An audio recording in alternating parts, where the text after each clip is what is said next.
Help support the show by joining the Patreon or becoming a YouTube member. Also, hit that like button and subscribe if you want more Browns-focused content. All right, so Browns lose this game to the 49ers. Look, the 49ers were 8-4 coming into this game. Browns were 3-8. We kind of knew that this was leaning in one direction or the other. There was some hope here that because the Browns defense in the past and because Jim Schwartz in the past has done a really good job on Kyle Shanahan, that was going to keep us in the game. And in the first half, it certainly did. But the Browns' mistakes just tended to add up one on top of each other. I think the first thing a lot of people are going to want to talk about is Bubba Ventrone in this game. Look, Bubba Ventrone has enough on his card right now to justify a firing, and I feel like it's been that way for 3 years, right? So I'm not as incentivized to add things to the card because I think enough's there to fire him, right? I don't have to add things that I legitimately don't think are his fault to it. The kick return they gave up at the beginning, that's been a consistent Bubba Ventrone problem. That's stuff that we know is unique to Bubba Ventrone. So if that is enough to fire him, sure, right? I think there's been enough of that over the last 3 years to justifiably let Bubba Ventrone go at the end of the season. I sincerely hope that that's part of the shakeup that they have this offseason is letting go of Bubba Ventrone. That being said, not every special teams mistake is Bubba Ventrone's fault. Sometimes players got to make better decisions and execute better. And that certainly was the category of the second half special teams mistakes, right? Malachi Corley, for whatever reason, deciding to catch that kickoff ball. I don't know what justified that in his mind, right? I don't know what justified doing that for Malachi Corley. And look, some of these mistakes are going to happen when you have guys that you're trying to develop out there. And let's be real about where the Browns are. They're in full development mode. They are prioritizing development over their ability to win right now. It doesn't mean they're tanking, but that does mean that the majority of the attention in the offense, the majority of the work in the offense is going towards younger players or players that they see with tremendous upside, right? Malachi Corley is in at kick returner, not because he's the most experienced at kick returner, but because he's the guy they think has the most potential and they want to give him a chance out there. And then when you have inexperience out there, you get shit like that. I don't blame what Malachi Corley did on the coaching staff. I blame that on Malachi Corley, though. Like, there's never a situation where that is an acceptable thing to do on a kickoff. Everybody watching the game knew it was a mistake when they saw it. There's no reason for Malachi Corley to not know that as well. This is another thing that reared its head with the second mistake from Gage Larvin. It's going to be real easy to just shit on Gage and call him Butterfingers and all of that. Or just shit on the special teams coach for putting him out there. But they have Gage out there because Gage has showed a lot of upside as a punt returner. But he's inexperienced. He hasn't returned a ton of punts in his NFL career, and he hasn't returned a ton of punts, I think, in his football career total. So a day like today, where you're dealing with 40-mile-per-hour winds at times in a stadium that's notorious for how tricky the winds can be in that stadium, you're going to have a punt returner who's inexperienced, like Gage Larvin, who you have out there to develop, he's going to make a mistake, right? And that happened in this game. He misjudges the ball. He was misjudging the ball all game. This is something that Gage has been struggling with. If you've been watching closely over the last couple of weeks, and boom, it finally got him, right? He'd been playing with fire. It finally burnt him. Sorry about that. But, you know, that's what happens when you're prioritizing development and you want guys to get better. You're going to have to live with them, you know, for lack of better word, up, right? Like, that's just going to be what it is. Harold Fainin, who's been great his rookie year. They had it all over the broadcast. He's leading rookies in receptions. He's leading the team in receptions. He's doing all of this great stuff as a rookie. I think Wale tweeted about him at some point in this game, but he goes in on a quarterback sneak on the 4th and 1, 4th and inches, and he fumbles the snap. It's because he's not very experienced at doing that. But they want him to get the experience. And at some point, you got to get the experience. And this is what inexperience does to you. All three of those plays I mentioned, inexperienced plays by inexperienced players that cost the Browns heavily, right? That Malachi Corley play put the Browns in the back of their own end zone, almost cost them a safety. But then on the punt, the 49ers got the ball at the 50 and they scored the game-sealing touchdown on that drive. The Gage Larverton drop punt turned into 7 points there, right? The fumbled snap turned into 7 points. There's 21 points off of mistakes. Youth, right? This is the downside of prioritizing youth, prioritizing development, and it's going to bite you in the ass. Special teams coach, I think he should have gone a long time ago, so I'm not gonna shield him from arrows here just because I don't think that the Gage Larverton mistake and the Malachi Corley mistake are his fault. But there's been enough that's been Bubba's fault over the last 3 years to where anytime you scream to fire Bubba, it's going to be justified because he should have been fired a couple of years ago, right? This is what it is with them. Let's talk about Shedeur real quick, right? Because that's going to be the other hot topic that people are going to want to discuss. I thought Shedeur was fine in this game. I thought he was good in the first half. He was average in the second half. I would say a little bit below average in the second half, right? I don't think there's much to write home about in this start from Shedeur, nor is there much to really take away negatively from him, at least until I get the all 22. He really wasn't asked to do much in this game. The Browns really heavily relied on the run game. They ran the ball 31 times in this game, and I think the bulk of that 31 came before the last couple of drives where they decided to air it out.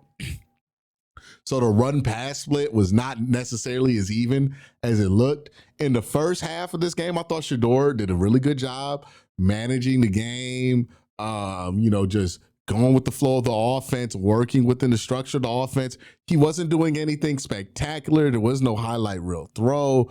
He got the touchdown to Harold Fainin, but Fainin was wide open. It was really good. They really schemed their way into some good tendencies. I thought the game plan in the first half from Kevin Stefanski and the play calling from Tommy Rees, I thought was really strong in the first half. Like, it was the most encouraged I've been about that sort of thing all season. Give me 1 second.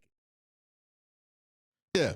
So first half, I thought they were doing a really good job of figuring out ways to get things game plan without being predictable. I thought the screens that they were going with Shedeur made a lot of sense and were really well designed and well called. So really good job on that stuff in the first half. Thought what they were asking Shedeur to do, while it was still on the more simplistic side, was not on the more repetitive side, which ended up yielding more positive results in that first half. So I thought Shedeur did a really good job in the first half. Second half, he really didn't get an opportunity to do much, right? The Browns, I think, get to start off the drive, to start off the half, they have a 5-play, 14-yard drive where they punt, so nothing really happened there. And then you get the drive where they fumbled on the 4th and 1 conversion. And then you get a 3 and out right after that. You get the one play where they went out, the one drive where they went out on downs, where they ran the ball pretty much all drive, right? So you really didn't get much work from Shedeur in the second half of this game. A lot of that was due to the special teams fucking up in the back half of this game. So not really much conclusive to say about Shedeur. The book still remains to be open on him, right? And the good news is that the Jay Glazer report was out earlier that the Browns are going to be prepared to give Shador an extended look. You know what I mean? I'm going to pull up the exact framing of that report, right? But I think it was Jay Glazer on the Fox Morning Show that dropped that, and that's usually coming from the Browns organization, so it's pretty well sourced. So yeah, Shador is gonna get Shador's gonna get a extended opportunity with the Browns as the starting quarterback. So that sounds like to me, Shador's the starter for the rest of the season until something happens. And that's kind of the plan going forward. So no, didn't really get to see much from Shador. What we did, I thought was good in the first half. Second half, not really a lot of work there. Took a couple of sacks, but he was kind of in a bad situation on offense anyways. And when you put a bad offense in a bad situation, the obvious results are going to be the obvious results there. So, not really much to gleam away there. We'll see Shador next week versus the Tennessee Titans. That should be a more favorable situation for him. Also, keep in mind whenever evaluating, they were dealing with pretty shitty conditions within the stadium. Now, to Brock Purdy's credit, he was able to handle those conditions really well in the second half. Shador, I don't think he struggled with the conditions, but I just don't think the Browns offense really did much in that second half. Again, can't really praise you too much offensively when you only score 8 points, regardless of how smooth they were moving in the first half of this. Only 8 points in the game, and only 8 points in a half. So can't be too thrilled with it. But, I still want to see more when it comes to Shador, and I think we'll continue to see more. Real quick, just want to let you guys know Sleeper has a new offer here. They're offering a free $20 entry, no deposit required. And also, if you're a first-time user, you also will receive a 100% match on up to $100 when you use the promo code WORSTTAKE. Again, $20 free, no deposit required. Plus, first-time users also receive 100% deposit match up to $100. Join Sleeper. All in all, this is the Browns team that we think they are, right? Flashes of being able to be much better than their record says that they are. And the Browns have certainly had moments where they've done that this season. Hell, they beat the Green Bay Packers, who look like one of the teams in the conversation to come out the NFC this year.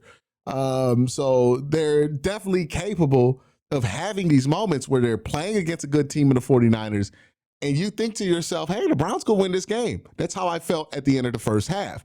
The Browns were down, but they were just moving the ball so well on the 49ers, and their defense was doing a really good job against them that I thought, hey, it's really plausible that the Browns are able to win this game. And then they have times where they play like they did in the second half. Really, how the Browns played in this game, first and second half, it's been reflective of the type of season it's been for the Cleveland Browns.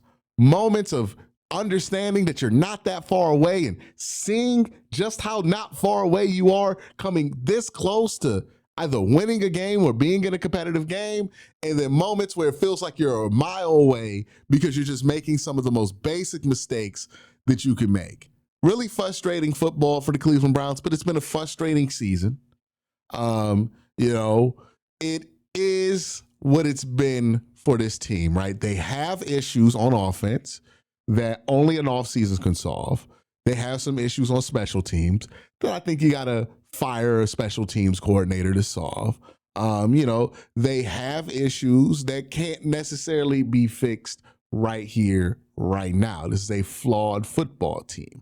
They're only going to be but so good because of the flaws that they have and how those flaws limit this team at this given moment. The good news is that they have resources in the offseason to be able to tackle this, right? They have their own draft pick. They have the Jaguars draft picks. They have some resources, some money coming off the books with the Deshaun Watson insurance as it becomes more and more clear clear as each day goes by that Deshaun Watson is definitely not playing this season, right? Like, we're up to week 13 and we haven't heard anything about a practice window, a 4-week practice window. If they don't open it up this week, we're talking about a 4-week practice window that extends to the week after the season. So you do the math there, right? They are where they are. They have some things that they need to do. Offensive line's going to need a refresh. Wide receiver's going to need a refresh. We'll discuss the quarterback position as we go forward, but more than likely they're going to make a decision at quarterback in the draft. So all of this stuff, is on the table. Head coach, do you keep Kevin? Do you not? I think there's arguments to keep him. I think there's more arguments to get rid of him, in my personal opinion. We'll see what they end up doing, right? But there's going to be a lot to consider going into this offseason. And ultimately, this game was a reminder after last week's reprieve, right? The Browns put up a bunch of points. They beat a team that they were much better than in the Raiders, and they played good football that week. And it made us think, hey, maybe we could go 8-8 or whatever it was that people wanted to go. But this week was a sobering reminder that, yeah, the Browns are capable of looking much better than they are, like they did in the first half of this game. The Browns are also capable of killing themselves in games, right? Like of just beating themselves brutally in games, which is, unfortunately, what they did in this one. Shot themselves in the foot 12 different times because they're inexperienced, because they're favoring development. And that's kind of what got them in at the end of the day. Right? You got to hope that the talent that you have here, which looks promising, develops into talent that gets over these mistakes. And then in a couple of years, or maybe even by next year, you're saying to yourself, oh, we're young and good. But that's just not where we are. We're young. We're not good yet. It's just the reality of the team. Saw some good stuff from Shedeur in this one. Saw some stuff that you want him to fix in this one. Kind of an inconclusive day for him. Myles Garrett got to his 19th sack, and I think that's really going to be what the win of this season is going to be, right? If Myles Garrett can break that single-season sack record, at least it gives us something to remember this season by, whether we want to remember the season or not. So Myles Garrett, his sack chase, that's really the Browns' version of a playoff chase for the rest of the season, as they're going to be closer and closer to being mathematically eliminated from the playoffs as weeks goes on. But, yeah, tough week for the Browns. This kind of game and this kind of stuff that's killed them all year should be no surprise that it got them here. But let's sound off and let me hear what you guys have to think.